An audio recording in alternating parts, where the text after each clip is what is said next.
Good morning বন্ধুরা। নুপুরের রান্নার গল্পতে সবাইকে স্বাগত জানিয়ে আমি আজ আবারও চলে এসেছি নতুন এক রেসিপি নিয়ে। আজ আমি বানাবো মুগের জিলেপি। এখানে আমি মুগ ডাল নিয়েছি 1 বাটি। প্রথমে ধুয়ে পরিষ্কার করে 3 থেকে 4 ঘন্টা ভিজিয়ে রেখে দেব। দিয়ে 4 ঘন্টা পর আমি মিক্সিতে মুগগুলো পিষে নেব। এখানে আমি মুগ ডাল ভালোভাবে পিষে নিয়েছি, একবারে মিহি পিষে নেব কিন্তু। দিয়ে ওর মধ্যে দিয়ে দেবো সামান্য লবণ, একটু খাওয়া সোডা, এলাচ 3টে থেতো করে রেখেছিলাম আমি দিয়ে দিলাম। দিয়ে ভালো করে প্রথমে 3 থেকে 4 মিনিট ধরে ফেটিয়ে নেব। আমি এখানে একটা সুজির এইভাবে প্যাকেট নিয়েছি, দিয়ে ওর মধ্যে ব্যাটারটি ভরে নেব। দিয়ে মুখটাতে একটা গার্ডার এঁটে নেব। দিয়ে সাইড এইভাবে কেটে নেব কাঁচি দিয়ে।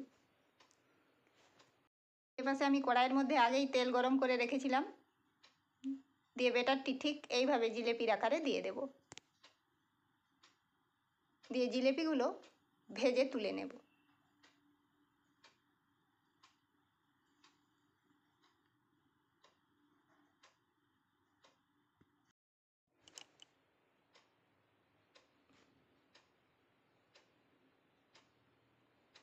এইভাবে আমি হালকা লাল লাল করে ভেজে তুলে নেব।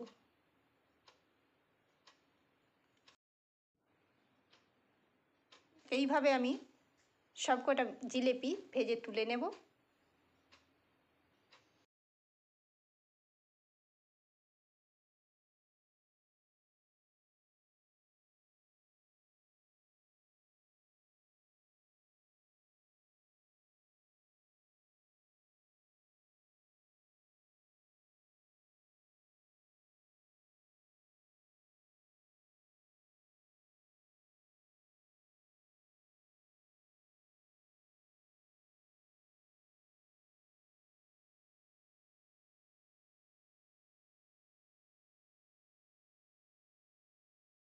চিনির শিরা বানাবো, তার জন্য এখানে নিয়েছি 1 বাটি চিনি, ওই বাটিরই 2 বাটি জল।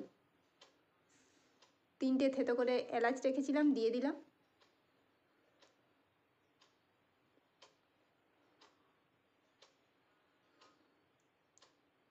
ফুটে এসছে, দিয়ে ওর মধ্যে দিয়ে দেবো সামান্য ফুড কালার।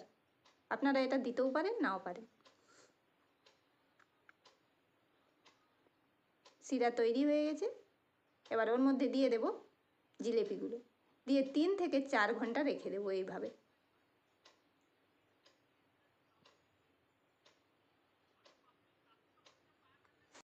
তিন ঘন্টা পর আমি আপনাদেরকে দেখিয়ে দিচ্ছি।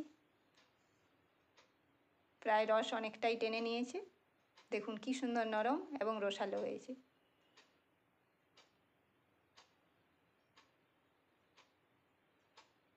তৈরি হয়ে গেছে আমার মুগের জিলেপি। আজকের মতো এই পর্যন্ত। কালকে আবারও আসছি নতুন এক রেসিপি নিয়ে।